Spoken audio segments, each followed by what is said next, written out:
सगळ्या सब्जेक्ट्स मध्ये मला आउट ऑफ मार्क्स मिळतात. फक्त की मॅथ्स मध्येच थोडंसं म्हणजे मला थोडं जमतच नाही, म्हणजे मॅथ्स असं. म्हणजे शपथ मी खोटं नाही सांगत, म्हणजे मॅथ्सची वगैरे ट्युशन असते की नाही म्हणजे सकाळी, तर मला ऍक्च्युली त्यावेळेला असं कसं तरीच व्हायला लागतं पोटात, कसं तरी उलटी सारखं होतं मला.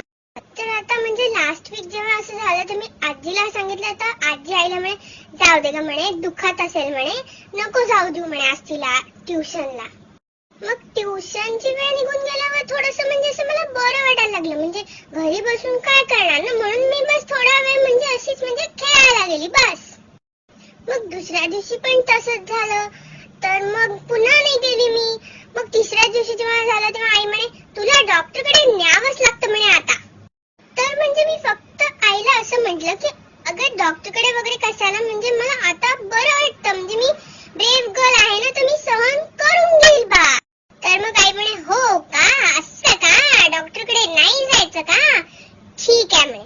आणि दुसऱ्या दिवशी तिने मला जबरदस्ती ट्युशनला पाठवून दिलं. मग तिने असं म्हटलं तर मी जाऊन बिचारी बसली ट्युशन मध्ये. तर मग मॅडमनी मला एक प्रश्न विचारला ना, तर पुन्हा मला एकदम पोटात दुखायला लागलं. मी मॅडमला म्हटलं अहो मला बरं नाहीये हो म्हटलं, म्हणून मला पोटात असं होत आहे. तर त्यामुळे